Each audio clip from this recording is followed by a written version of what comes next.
Meanwhile, let's go out to Topeka, Kansas, where I used to work once upon a time, and just not too far from the Capitol Dome there in Topeka is the Hanover Pancake House. Oh, delicious. Hey, Todd Piro is there. What you doing? Yeah, they're smiling. Good morning, Ainsley, Steve, and Brian. We are having so much fun here this morning, but we are here for a reason, and we're here to talk taxes. In a nutshell, there's an argument out there from many of the high-tax states. So they pay a lot of state, they pay a lot of local taxes, and they want to deduct those taxes from their federal income taxes. They say with tax reform, if they're not allowed to do that, their federal taxes are actually going to go up when tax reform happens. So we're talking to the people here in the non-high tax states to find out what they think about that argument. We begin with Pat. Pat used to work in risk management, so for you Seinfeld fans out there, she's a veritable George Costanza. She voted for President Trump, and she says Kansas and states like Kansas shouldn't have to subsidize those high-tax states. Why do you say that? I say that because there's 3 or 4 high-tax states, and there's many more of the non-high-tax states. So why should we have to subsidize 3 or 4 states? Understood. We're going to go over to Karen. Karen used to work in mortgage lending. She, too, like Pat, is retired.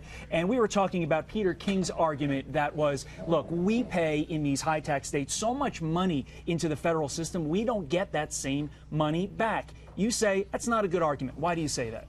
Because you can't expect to get everything back. Who's going to pay for the federal stuff, the military and the national parks and everything that the federal government owns?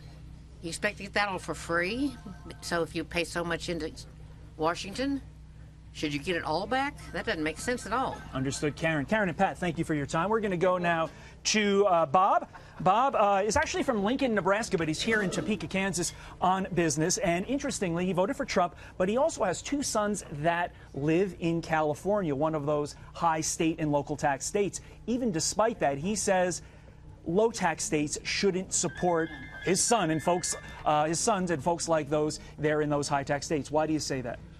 Well, I feel like states like Kansas and Nebraska, we're overtaxed, and those high populated states, we just we need to keep our money, you know. Understood. But you also said, as somebody who works in bridge construction, which is the reason you're here in Topeka, you say you got to still have money for major infrastructure projects here. Exactly. Talk about that a little bit more. Well, the commercial industries have skyrocketed. You look around and all the building going on in the commercial business, but the infrastructures need money. Our roads and bridges are way behind. They need to be updated.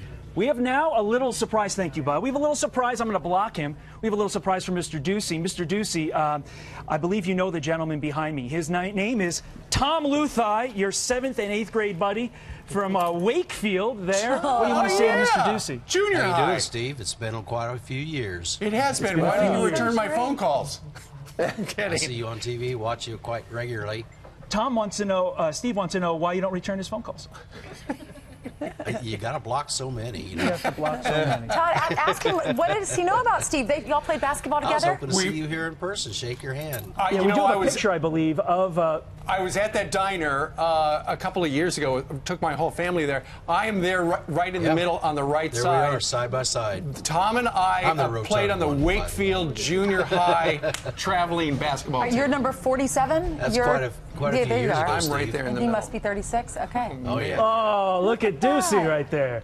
What team is this? Is this the 9th grade team? That's 7th grade. No, it's the 7th or 8th grade team, I think. Yeah, it was just, I think it was a generalized athletic photo from 8th grade. That's awesome. Well, you're both quite the athletes, guys. We got to go. Tom. We have a lot more surprises for Mr. Ducey throughout the course of the morning. Rock, chalk, Jayhawk, everybody. Back to you guys in New York. Right. The waving of the wheat. Oh. Tom? Todd? Thank you. Thank you so much. A flashback. So cool. When's the last time you saw him? Tom? Yeah. Well, see, I didn't go to high school in Wakefield. I went in Clay Center, so I haven't seen Tom probably since middle school. Wow, it's fantastic. Not fun. What other reunions will I be having later today?